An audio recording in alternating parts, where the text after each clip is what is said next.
Albert, are you free to talk? Sure, what is it? Last night, I accidentally left my scarf out on the patio table.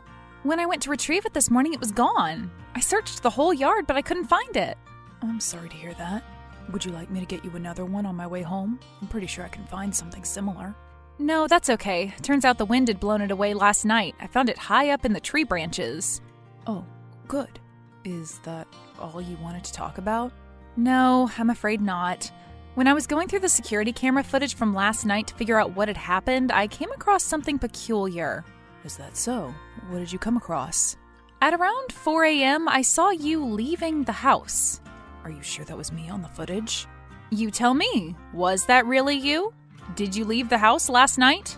No, I don't recall doing that. Perhaps it was just someone who resembles me.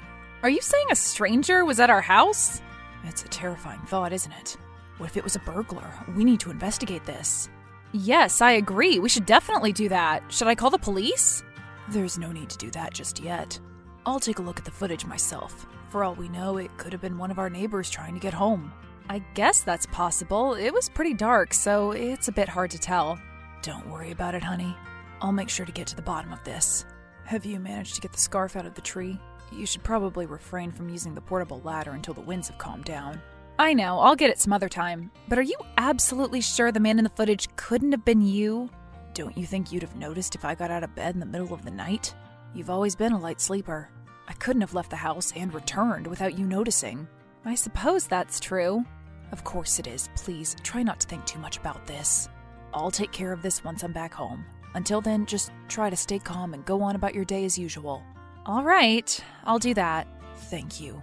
I promise everything's going to be okay. I hope so.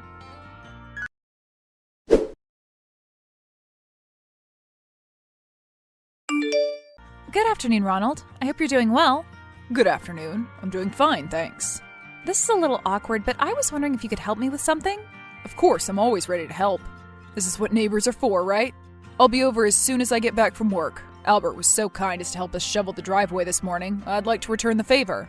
Oh, no, that's not it. I was just wondering if you could let me have a look at your security camera footage from last night.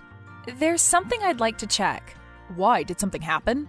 Well, to be honest, I'm not entirely sure myself. I just want to have a look at the footage between 4 a.m. and 8 a.m. Could you send it to me?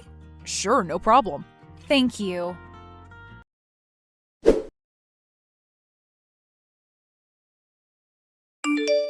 I don't know what's going on, but there's no footage.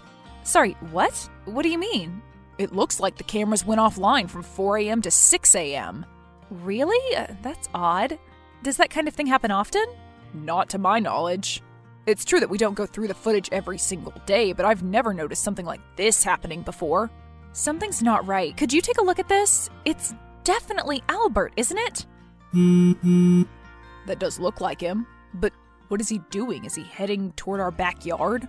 I think so. He's clearly headed that way. That's why I wanted to check your footage. Have you talked to him about this? I have, but he denied everything. He claimed it was someone else entirely. I think he might have panicked and blurted out the first excuse that came to his mind.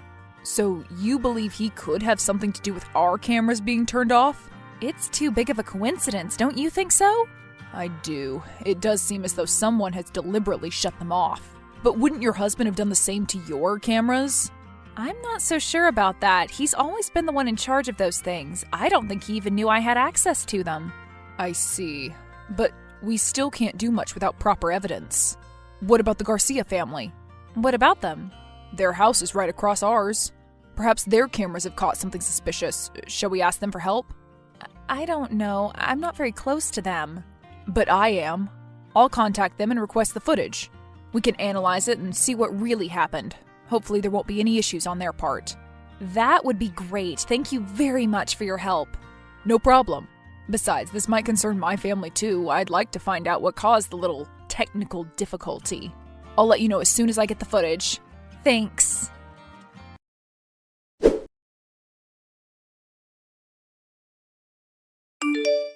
I don't know what to make of all this. Did you have a look at what they've sent? Am I hallucinating, or did he really enter our house? Well, unless it's some kind of strange shared hallucination, I'd say he actually did it. But how is that possible? All our doors and windows should have been locked. Your cameras should have also been online. Everything seems a bit too planned out. Did you hear any noise at all last night? No, not a thing. Do you have any leftovers from last night? Leftovers? Why?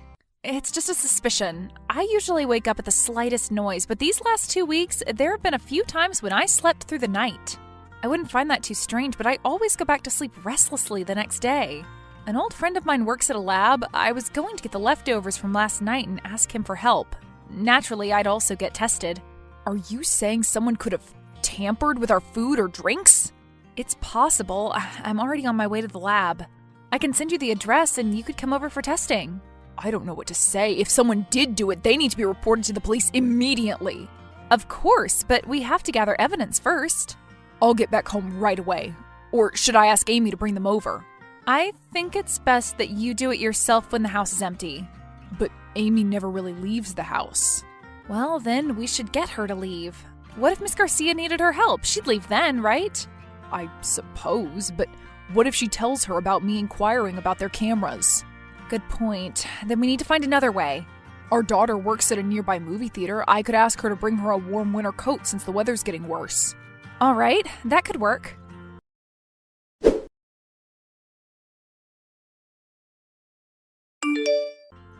I've got the preliminary results. They've confirmed my suspicions. We need to wait a bit longer for the full report, but my friend said he discovered traces of sedatives in our wine bottle and your yogurt. I know Albert was the one who opened the wine, but do you know who could have tampered with your food? I don't want to believe it. I can't. What's wrong? Could it have been Amy? I don't mean to accuse your wife with no proof, but who else could have had access to your food? It wasn't Amy who prepared the yogurt for me. It was Melanie. Your daughter? Isn't she only 19? That can't be right. There must be a mistake. It has to be a misunderstanding. Is your friend sure about this? His lab regularly conducts this kind of testing. I trust his expertise. If you like, you could also have it tested elsewhere. But this makes no sense. Why would she do this? I'm sure we'll find out eventually, but I highly doubt we're going to like what we find. Please, don't take this the wrong way, but if it's what I think it is, I'm not going to let your husband get away with this. Both your husband and my daughter will suffer the consequences of their actions. You're starting to scare me, Ronald. Please, don't tell me you're thinking of doing anything reckless. I know you're angry, but we still don't know what's going on for sure. Please, refrain from acting in haste. But we may never get any of them to confess. I can't just let this go. Even if we ignore everything else, they've still committed a crime. Right now, we need to report this to the police and be prepared to cooperate with the investigation. We can't act carelessly. It'll only harm us in the long run. Don't you agree? Sure, I suppose. Great, thanks. Albert will be home in about 4 hours. I need to get my belongings out of the house before I confront him. It shouldn't take too long.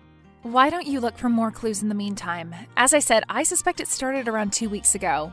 Based on my sleeping patterns, I've had 3 dates I'd like to look into. I'll send you the footage. All right. If you think that'll help us understand what motivated them to do this. I'm not sure it will. Still, the more evidence we have, the higher the chance that either one of them confesses. Let's try to make this as definitive of a case as possible. Let's do that. We should probably refrain from bringing up the sedatives before we get an official toxicology report. We need to make sure they don't panic and try to run or cover their tracks. Let's just focus on the camera footage for now. Got it.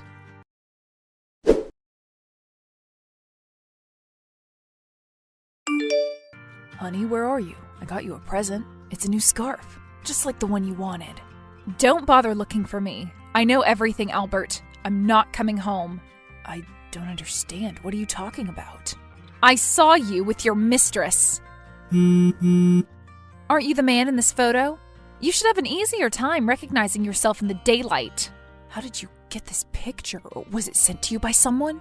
The look-alike near our house and now this? Somebody's playing a cruel joke on us. I'll find out who did this and make sure they pay for upsetting you like this. You've been caught in the act and still have the audacity to lie? Do you really think I'm incapable of identifying my husband? Do you think you've changed that much in a week? Whatever ridiculous excuse you may come up with, I won't buy it. Please calm down. Where are you right now? I'll come to get you and we can discuss this face to face. My whereabouts are no longer any of your business. We're done. I'll mail you the divorce papers as soon as possible. Even if this picture was authentic, which it isn't, would it really be something you'd like to get divorced over?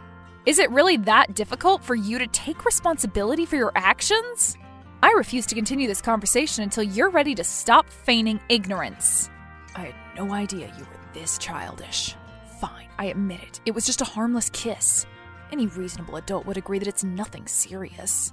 Just a harmless kiss? With your neighbor's teenage daughter? Well, technically, she's turning 20 in a month. You know, I've been racking my brain all day trying to find a way to calm my nerves before confronting you. I thought I was finally ready, but a few minutes of talking to you was enough to reignite my anger. You're absolutely revolting. I don't understand why you're making such a big deal out of this. There's no need to worry.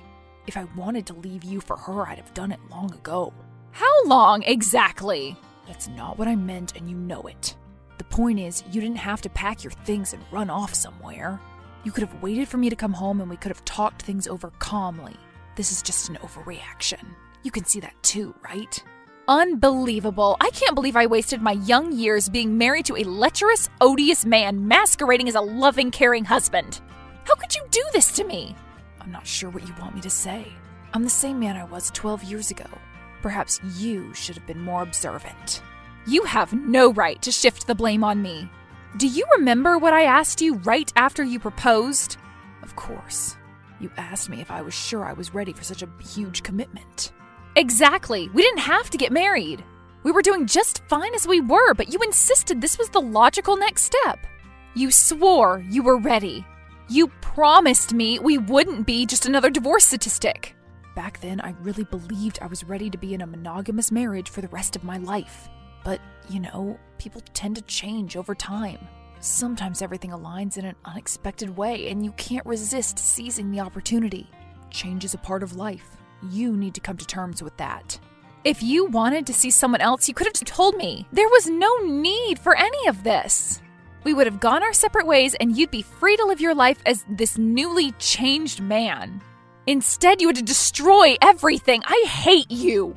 How could I tell you up front when I knew you'd get hysterical? If anything, you've just proven that I was right in thinking that. Right, because I would have obviously had the same exact reaction had you told me about this back when you first realized you couldn't stay loyal to me. You don't have any reason to assume otherwise, do you? That's right. I have no reason to assume you'd be any more receptive to this had I said this years ago. Years? Of course it's years. Well, I couldn't have changed overnight. I've been thinking about this for years, and 2 weeks ago when Melanie confessed to me, I finally found the courage to treat myself. You're making me nauseous. To think I spent over a decade living under the same roof as someone this repulsive? You stole my best years from me. How do you know those were the best years of your life? Maybe looks-wise they were, but you still have a long life ahead of you. I'm not complaining about you doing the same to me, am I? I could have had a real family. If you think about it, we're both at fault. Were we not a real family? Almost. You know, I've always wanted to be a father. Oh, that must be why you've been seeking out lovers 3 decades younger than you. I'm being serious, Cecilia. You've denied me so much. I've always been forced to live the life you wanted to live. For once, I did something for myself, and now you despise me for it? Can you not see how miserable I've been? Why didn't you say anything before things spiraled out of control? All you had to do was speak up. How was I supposed to know you were bottling up resentment for years when every time I asked, you said you wouldn't change a thing about our lives? I'm not going to feel guilty over the fact that you couldn't articulate your feelings. It's clear as day that you're the only one at fault. And guess what? Choosing not to have children with you was the best decision I've ever made. I sincerely hope your bloodline ends with you. Of course you'd say that. I'm sure you'll find out during the divorce proceedings that it's not just me who feels this way. Is that a threat? Are you really going to play the victim and come after my wealth? What wealth? You're acting as though I have no idea how much you're actually worth. All you have to your name is a decrepit house you inherited from your parents and an old worn-out car you refuse to get rid of. Well, perhaps I'd have more if my wife hadn't stunted my professional growth by insisting we can't move countries. We just had to stay here, didn't we? since your job is so much more important. You agreed that this was for the best. Besides, if you were any good at your job, you wouldn't even need to leave the country. Finally, you're showing your true colors. You've never believed in me. I loved you, Albert. I loved you despite your shortcomings. I trusted you. And you stabbed me in the back. I don't need your wealth. All I want is to get as far away from you as I can. I want to live the rest of my life as though you've never existed. And how exactly are you planning on doing that? Have you been hiding money from me? Because I will demand that you share it. How I'm going to do that doesn't concern you. I'd rather be homeless than have to spend another second with you at that house. So you don't have money? God, it's like I'm talking to a wall, a disgusting, unrepentant wall. At least I've managed to vent my frustrations. Goodbye, Albert. From this day forward, you're dead to me.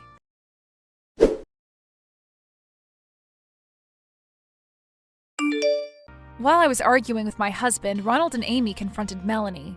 Trying to save her own skin, she confessed to everything and named Albert as the main instigator. Both she and Albert ended up being sentenced to 3 years in prison. Naturally, we got divorced. After the divorce was finalized, I moved back to Italy to live with my parents for some time. As soon as my mental health started getting better, I resumed working. I've made a conscious effort not to seek out information regarding my ex-husband. Still, an intriguing article did manage to reach me.